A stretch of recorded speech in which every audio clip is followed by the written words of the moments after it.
मैं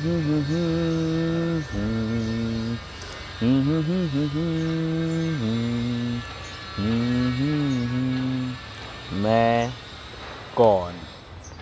क्या फ़र्क पड़ता है कि मैं कौन हूँ, मेरा नाम क्या है, मेरा धर्म, मेरी जाति क्या है?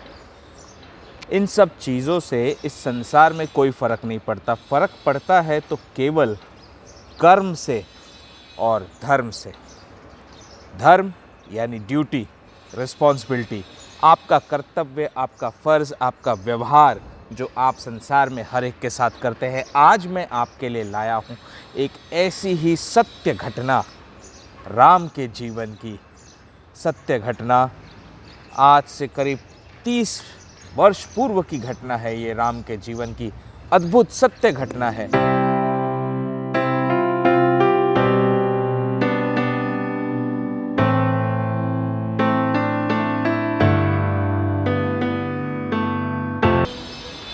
तो जो कर्म फल की घटना मैं आपको आज बताने जा रहा हूँ वो है राम के जीवन की उस समय की घटना जब राम कॉलेज में पढ़ाई करता था।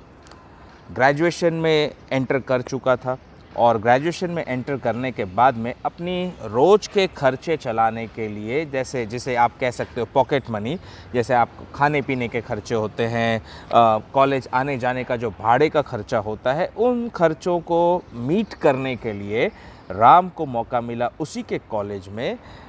नोटिस लगा हुआ था कि आप उनको ट्यूटर्स की ज़रूरत थी बच्चों को पढ़ाने के लिए, और राम ने ट्यूटर का जॉब ले लिया। पहली पॉकेट मनी जब राम को मिली 500 रुपये महीने की, महीना भर 2 बच्चों को पढ़ाने के बाद 500 रुपये, मैं बात कर रहा हूँ 30-40 वर्ष पूर्व की बात। उस समय 500 रुपये भी बड़ा मायने रखता था, क्योंकि सोने का भाव ही उस समय था करीब 3-3.5 हज़ार रुपये प्रति 10 ग्राम। आज सोना है 60-65 हज़ार रुपये प्रति 10 ग्राम। तो वो पॉकेट मनी पाकर राम बड़ा खुश हुआ और ऐसे राम की एंट्री जो है टीचिंग करियर में हो गई। अब जब राम पढ़ाने लगा बच्चों को, उसके दोस्त भी थे कॉलेज के, बहुत अच्छे अच्छे दोस्त थे। उनमें ही एक दोस्त था राम का जो बड़ा ही अद्भुत था, अजीब इंसान था, सीधा साधा भी था लेकिन साथ में चातुर्य का सम्राट था। अब सीधा साधा उसे इसलिए कह सकते हैं क्योंकि कॉलेज में ऐसे बच्चे तो सब जीन्स पहन कर आते हैं या अच्छे अच्छे कपड़े पहन कर आते हैं, टी शर्ट शूज़ वगैरह पहन कर आते हैं, लेकिन ये जो बंदा था, गुजराती बंदा था, नाम नहीं लूँगा मैं, प्राइवेसी ब्रीच होती है, लेकिन ये जो बंदा था, ये बंदा आता था वो सफ़ेद रंग का पैजामा, जो गांव के लोग कैसे पहनते हैं ना, पैजामा नीचे से ऐसे चौड़ा चौड़ा पैजामा होता है सफ़ेद रंग का, ऐसा सफ़ेद रंग का चौड़ा चौड़ा पैजामा पहनता था और हाफ शर्ट पहनता था, वो भी सिंपल वाली, एकदम गांव के लोग जैसे पहनते हैं, विलेज देहाती लोग जैसे पहनते हैं वैसी शर्ट, खुली खुली, खुला खुला पैजामा और पैरों में कोल्हापुरी चप्पल। अब सोचो, इतना बड़ा कॉलेज था वो अंग्रेज़ों के ज़माने का कि ऐसे कॉलेज में जहाँ फ़ॉरेन से भी बच्चे आते पढ़ने के लिए, हम सब भी आते थे, हम भी अच्छे एक से एक कपड़े पहन कर आते थे, वो बंदा अपना पैजामा और शर्ट में ही आता। केमिस्ट्री का मास्टर था और रिएक्शंस और इक्वेशंस तो उसे इतने अच्छे से पता थे कि मतलब कभी भी पूछ लो आंसर मुंह के ऊपर है। मतलब राम को भी इतना नहीं आता था जितना उसे आता था, और राम की और इसकी दोस्ती बहुत अच्छी थी। अब कथा सुनाने के लिए मैं उसका नाम रख देता हूँ जतिन। तो राम और जतिन की दोस्ती भी अच्छी थी और पढ़ाई लिखाई भी साथ साथ करते थे। ऐसे करते करते राम का ग्रेजुएशन करीब करीब पूरा हुआ और जतिन अपनी आगे की पढ़ाई के लिए चला गया। इतना ही नहीं, ये जो जतिन था इसने कॉलेज की लाइफ में ही केमिस्ट्री को यूज़ करते हुए सोप्स एंड डिटर्जेंट बनाए, सस्ते वाले, जो केमिकली बहुत ही अच्छे हैं, स्ट्रॉन्ग है, और उनके जो क्वालिटी होती है वो इतनी बढ़िया थी कि मतलब होटल इंडस्ट्रीज़ में और जो गैराजेस होते हैं उस इंडस्ट्री में इसके सोप डिटर्जेंट बिकना चालू हो गए और इसका बिज़नेस अच्छा चलने लग गया। कॉलेज पूर्ण होने के बाद में क्या हुआ, वो घटना घटी जो घटना समझने के बाद आपको समझ में आएगा कि कर्मफल होता क्या है, प्रकृति और पुरुष का खेला और जोड़ तोड़ किस प्रकार का होता है, ये आपको इस पूरे घटना को अंत तक जब आप सुनेंगे तब आपकी समझ में बहुत अच्छे से आएगा। तो बेसिकली हुआ यूँ कि कॉलेज पूरा हो गया, ग्रेजुएशन वगैरह पूरी हो गई, सब अपने अपने घर स्थान पर चले गए, अपने अपने कर्म में लग गए। राम भी अपने टीचिंग करियर में बढ़िया चल रहा था और एक दिन जतिन का फ़ोन आया कि भाई राम, तुम टीचिंग लाइन में हो और मैं चाहता हूँ कि हम कोई क्लासेस डाल लें, छोटी सी क्लासेस डालते हैं, शुरू करते हैं, मैं इन्वेस्टमेंट करता हूँ, जतिन ने कहा, और तुम एक एक्टिव पार्टनर बनकर उसे चलाओ, क्योंकि मुझे तुम्हारे एक्सपीरियंस पे, तुम्हारे टीचिंग क्वालिटी पे बहुत भरोसा है। और खैर ये दोनों के दोनों एक पार्टनरशिप एग्रीमेंट में एंटर होते हैं, राम और जतिन, और पार्टनरशिप एग्रीमेंट में एंटर होके इन्होंने एक अच्छी क्लासेस खोली। क्लासेस का बहुत ज़ोर शोर से ओपनिंग सेरेमनी हुआ। ओपनिंग सेरेमनी में सारे बच्चे, पेरेंट्स, सबको राम ने न्योता दिया, आसपास के लोकल लोगों को बुलवाया, जतिन ने भी अपने जान पहचान के सारे लोगों को बुलवाया और खूब धूमधाम से ओपनिंग सेरेमनी हुई और क्लासेस का शुभारंभ हुआ। धीरे धीरे राम एक्टिव मेंबर था, वो क्लासेस जाता, अपना कर्म करता, इंक्वायरीज हैंडल करता, एडमिशन्स भी आने लग गए। 3-4 महीने का समय जैसे बीता तो एडमिशन्स तो हुए, लेकिन उतने नहीं हुए जितने होने चाहिए। अब शुरुआत थी, राम भी यंग था, जवान था, और जतिन भी यंग था, दोनों के दोनों होंगे करीब करीब समझ लीजिए 24-25 वर्ष की आयु के। अब ऐसी आयु में पार्टनरशिप जैसे टर्म्स को समझना भी बहुत डिफ़िकल्ट होता है, क्योंकि बचपन से कोई समझाता नहीं है ना ये सारी चीज़ें।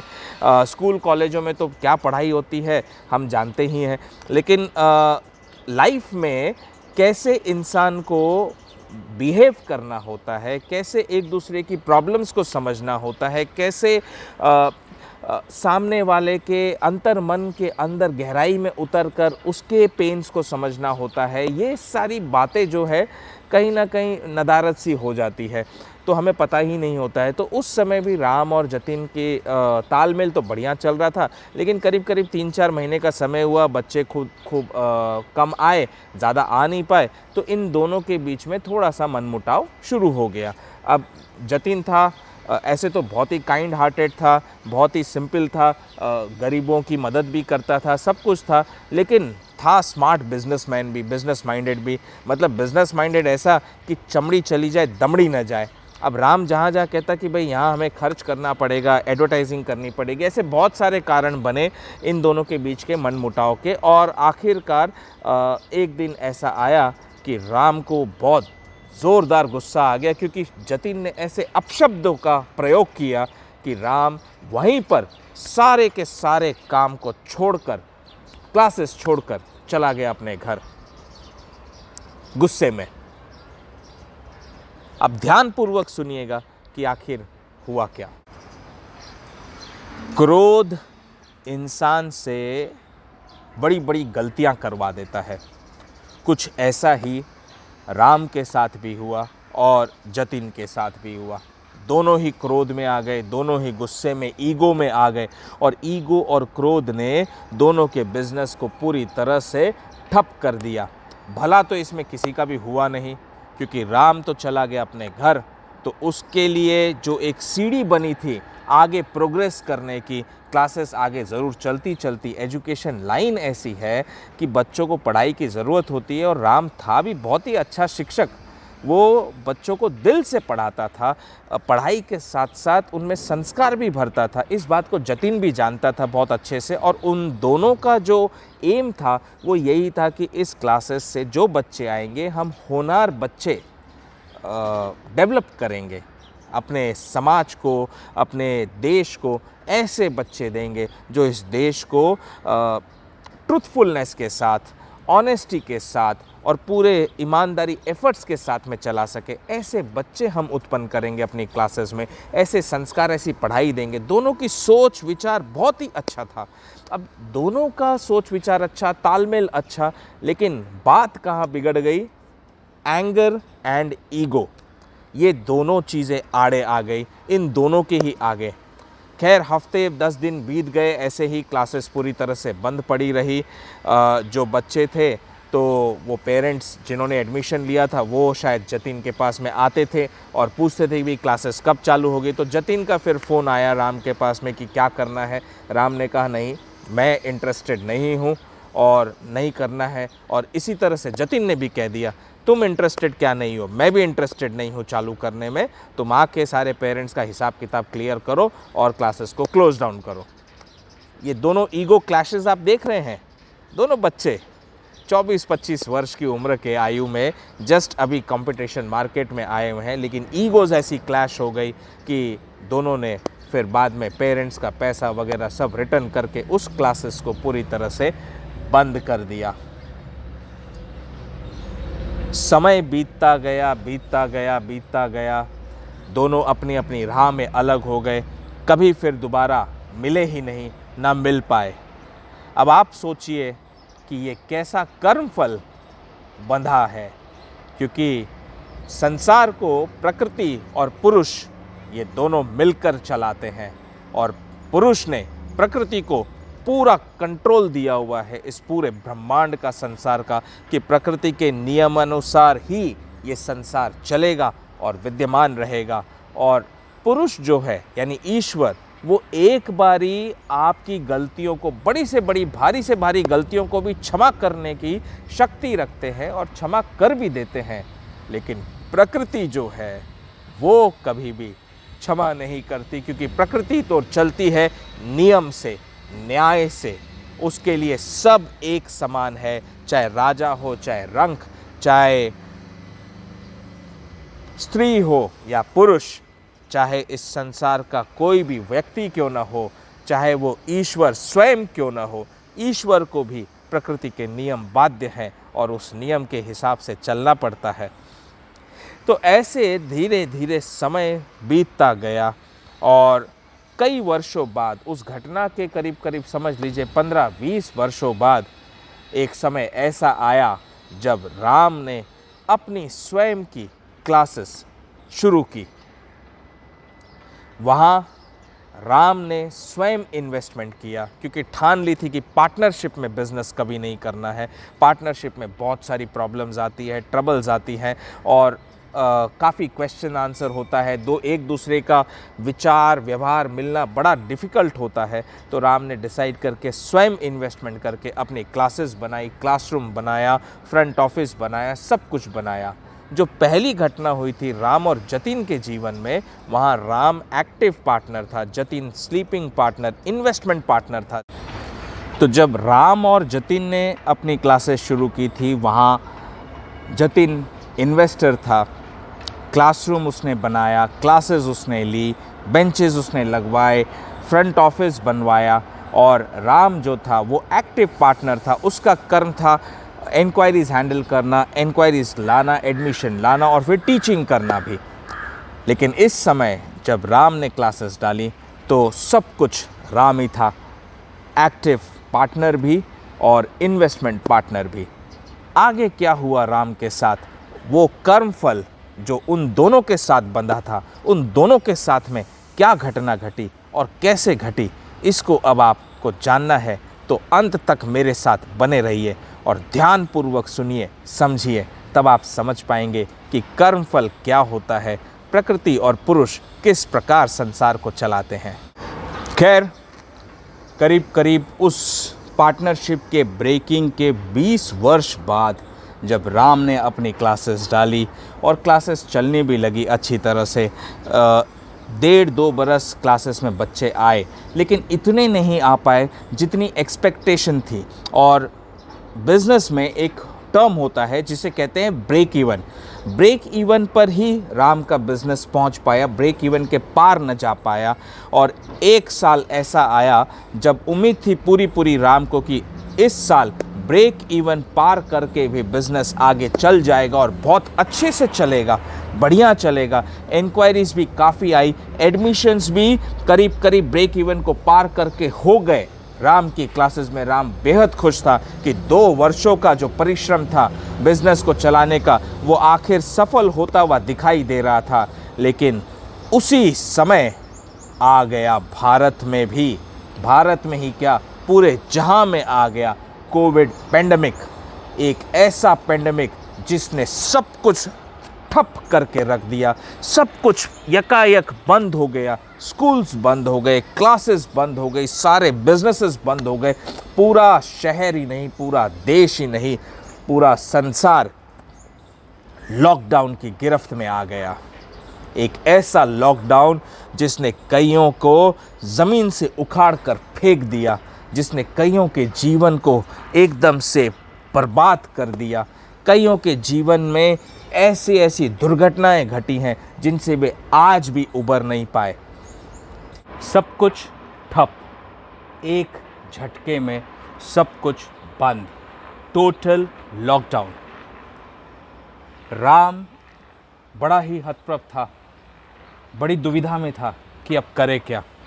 1 महीने का लॉकडाउन हुआ, फिर 2 महीने का लॉकडाउन हुआ। ये पेंडेमिक के बारे में तो हम सब जानते हैं कि ये लॉकडाउन कितनी महीनों महीनों बढ़ते रहा, लेकिन शराब की दुकानें खुल गई, गवर्नमेंट ने परमिशन दे दी खोलने की, पर स्कूल, कॉलेज और क्लासेस नहीं खुल पाए।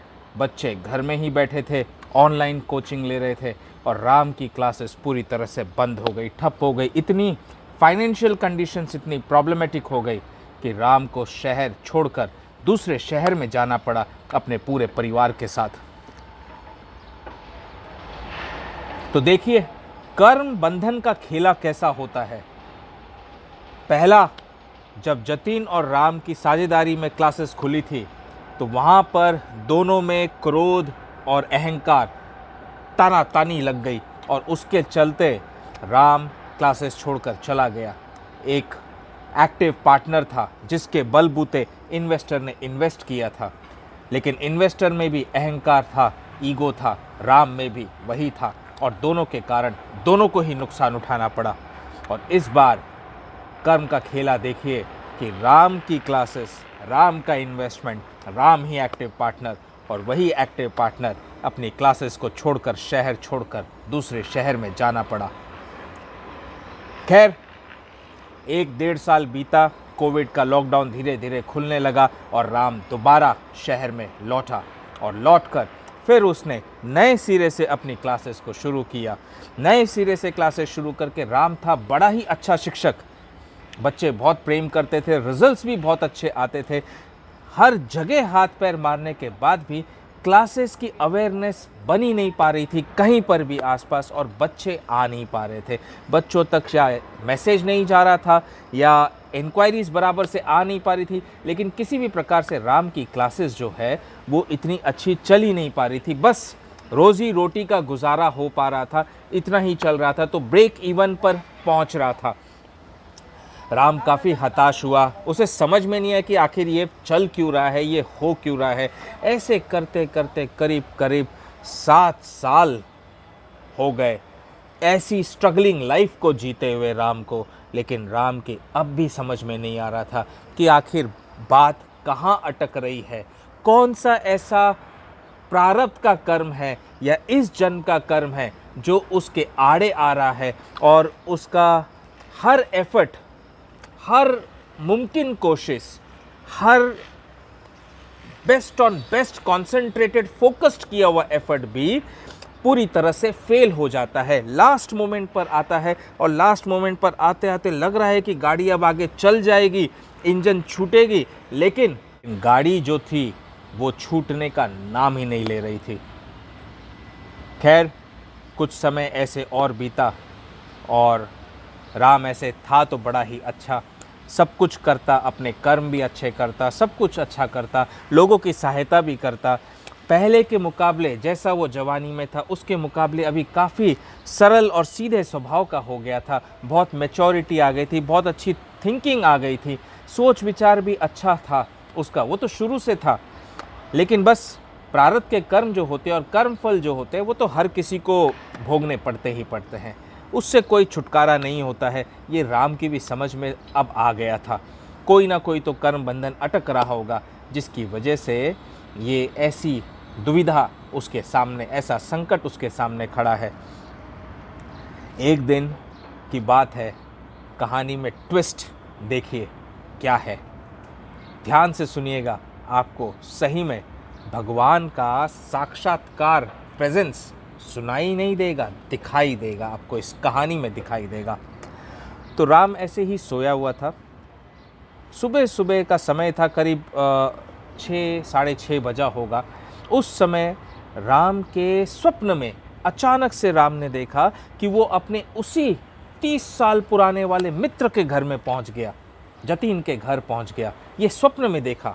देखिए, कहाँ पिछले 30 सालों से राम और जतीन एक दूसरे से मिले भी नहीं थे, कोई फ़ोन कॉल नहीं हुआ था, कोई बातचीत नहीं। राम को नहीं पता जतीन कहाँ रहता है, क्या कर रहा है, उसकी क्या अवस्था है। जतीन को नहीं पता राम कहाँ रहता है, क्या अवस्था है, क्या कर रहा है। किसी को एक दूसरे की खबर नहीं। और यकायक राम ने स्वप्न में देखा कि वो जतीन के घर पहुंच गया और देखा कि जतीन बीमार अवस्था में है। तो राम जतीन से मिलता है, प्रेम से मिलता है, और जतीन ने राम को स्वप्न में ही एक अजीब सा हथियार जैसा दिया और कहा, इसे तुम रख लो, इससे तुम अपने शत्रुओं का मर्दन कर सकते हो। तो राम सोच में पड़ गया स्वप्न में कि शत्रुओं का मर्दन, मेरे तो कोई शत्रु है नहीं। तो जतीन मुस्कुराया स्वप्न में और कहा, शत्रु तो है, कर्म बंधन के शत्रु हैं, उन्हें काटना है तो यही एक हथियार है। अब राम की उस समय तो स्वप्न में कुछ समझ में आया नहीं। राम ने वो हथियार जतीन से ले लिया और स्वप्न वहीं पर खत्म हो गया। स्वप्न से जैसे ही राम उठा तो क्या हुआ, राम इसके ऊपर खूब विचार करने लगा और तब उसे ज्ञात आया कि अरे, ये तो मेरा वही मित्र है जिसके साथ हमने साझेदारी करके एक क्लासेस खोली थी, और वो क्लासेस आगे जाके 7 महीने बाद हमें बंद करनी पड़ी क्योंकि हम दोनों का तालमेल, विचार नहीं मिल पाया और उस कारण उसे बंद करनी पड़ी। कष्ट तो मेरे मित्र को भी हुआ और कष्ट मुझे भी हुआ। आज मैंने स्वप्न में अपने मित्र को बीमार अवस्था में देखा, कष्ट में देखा, तो जाहिर सी बात है मुझे जो पीड़ा हुई थी उस समय उस क्लासेस को बंद करने में और छोड़कर आने में, वो पीड़ा का जो फल बना, वो जो कर्म बंधन बंधा, उसमें जतीन फंस गया। और शायद जहाँ कहीं भी जतीन है वो इस समय गहरी पीड़ा में, गहरे कष्ट में शायद होगा और गहरी तकलीफ़ में होगा। और जो पीड़ा जतीन को हुई मेरे कारण, ऐसा राम ने सोचा, जो पीड़ा जतीन को मेरे कारण हुई वो पीड़ा ही कारण है शायद जो मेरा कर्म बंधन बन गया, जिसके कारण मेरी क्लासेस आज तक सक्सेस की कगार पर नहीं पहुंच सकी। इतनी मेहनत करने के बाद, बच्चों का रिजल्ट अच्छा आने के बाद, मैं एक अच्छा शिक्षक होने के बावजूद भी उस कगार पर वो नहीं पहुंच पाई। तो ये हम दोनों के कर्म बंधन है जिसमें हम फंस गए। जैसे ही राम को इसका ज्ञान हुआ, जैसे ही राम के चेतना के पटल खुले और उसे समझ में आया कि वाह रे वाह प्रभु, प्रकृति का कैसा खेल है ये, कैसा कैसा नियम है कि जो कर्म आपने किया उस कर्म का फल तो आपको पाना ही पाना है। अच्छे कर्म किए हैं तो उसका भी फल मिलेगा, आज नहीं तो कल। बुरे कर्म किए हैं तो उसका भी फल मिलेगा। प्रकृति डिसाइड करती है कि कब किसे कौन सा फल देना है। और देखो, 7 महीने क्लासेस चलाकर मैंने जो क्लासेस बंद की थी, आज 7 वर्ष हो गए, मेरी क्लासेस चलते चलते बंद होने के कगार पर आ गई है। और बच्चे हैं कि आने का नाम नहीं ले रहे हैं यहाँ पर, क्योंकि उन्हें पता ही नहीं है कि इतनी बढ़िया शिक्षण व्यवस्था है राम के पास में। कोई मार्केटिंग, कोई प्रमोशन का तरीका, जरिया नहीं है, रिसोर्सेज सब खत्म हो चुके हैं।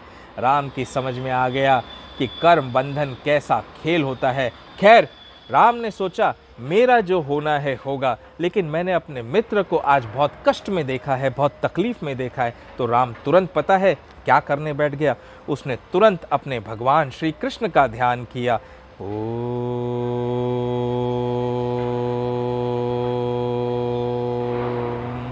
और प्रभु से हाथ जोड़कर प्रार्थना की कि हे मेरे प्रभु, हे मेरे श्री कृष्ण, मैं जानता हूँ आज स्वप्न में मेरे मित्र के रूप में आप सांवरे सलोने आप ही आए थे। आप ही हो टेढ़ी टांग वाले, जो टेढ़े टेढ़े भक्तों को भी सीधी राह पर ले आते हो। तो हे प्रभु, मैं आपसे आज विनती करता हूँ कि मेरा मित्र जतीन जहाँ कहीं भी है, जिस भी स्थान पर है, वो अगर कष्ट में है, वो यदि तकलीफ़ में है, वो यदि पीड़ा में है, तो मैं उसे अपने कर्म बंधन से मुक्त करता हूँ। उसमें उसका कोई दोष नहीं है।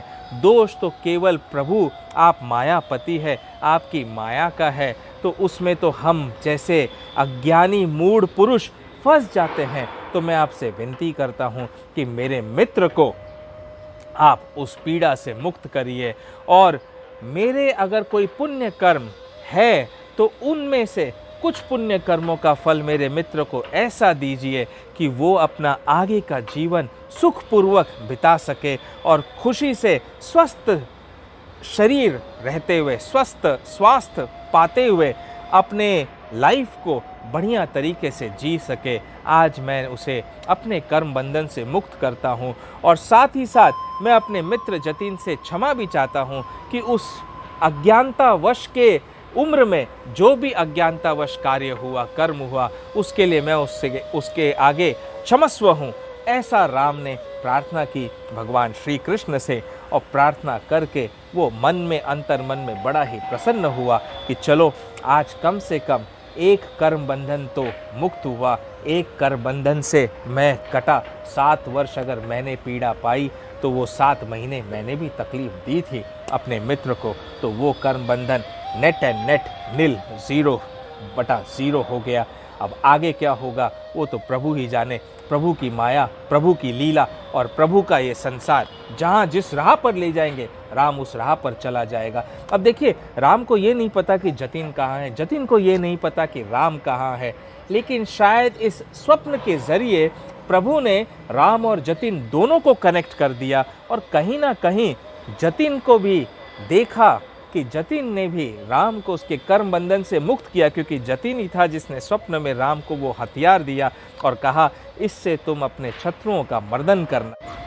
यानी जो बाधाएं, जो ऑब्स्टिकल्स राम के राह में आ रही थी, उन ऑब्स्टिकल्स को, उन बाधाओं को, वो एक शत्रु का रूप है ना, उसे वो जतिन के दिए हुए हथियार से काटना शुरू करेगा।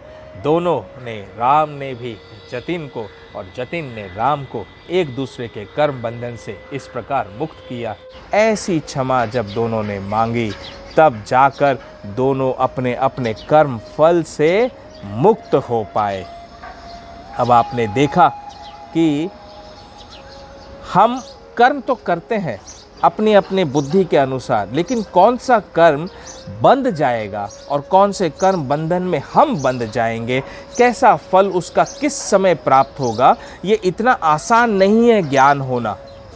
लेकिन आप अगर प्रभु की शरण में हैं, पुरुष के, ईश्वर की शरण में अगर आप हैं, तो वो ईश्वर है, उसे पता होता है प्रकृति के कर्म फल से किस प्रकार आपकी वो रक्षा कर सके और किस प्रकार आपको सही राह दिखा सके।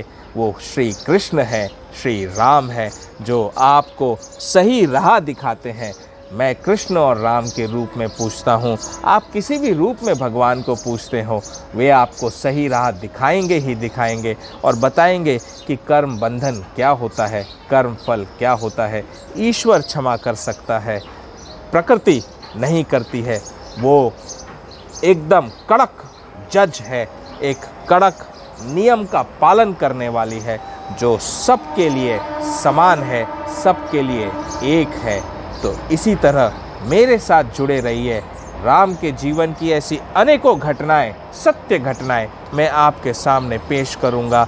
और ये हमारा जो किरदार है राम, ये भगवान श्री राम के किरदार से प्रेरित है कि राम ही तो सिखाते हैं हमें कि जीवन कैसे जीना है, जीवन का लक्ष्य क्या होना चाहिए, जीवन को सार्थक कैसे बनाएं।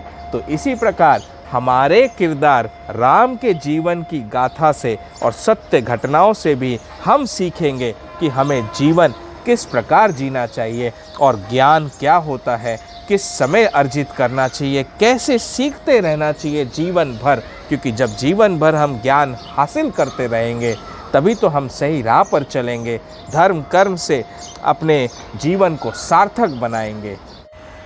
तो ये कहानी कैसी थी? आशा करता हूँ आपको अच्छी लगी होगी। सत्य घटना पर आधारित है, राम के जीवन पर आधारित है। यदि आपको सीखना है राम के जीवन से बहुत कुछ, तो राम के कहानियों को सुनना होगा। मेरे साथ कौस्तुभ मणि के साथ जुड़ना होगा हमारे कौस्तुभ मणि चैनल पर, ताकि हम और आप एक दूसरे से बहुत कुछ सीख सकें और अपने जीवन को सार्थक बना सके। सत्य घटना की इन कहानियों का सिलसिला चलता रहेगा, आजीवन चलता रहेगा। बस आप में शक्ति होनी चाहिए, उन्हें सुनकर उनमें से जो सीख मिलती है उस पर अमल करके आप आगे बढ़ सके। जय श्री राम, जय जय श्री राम।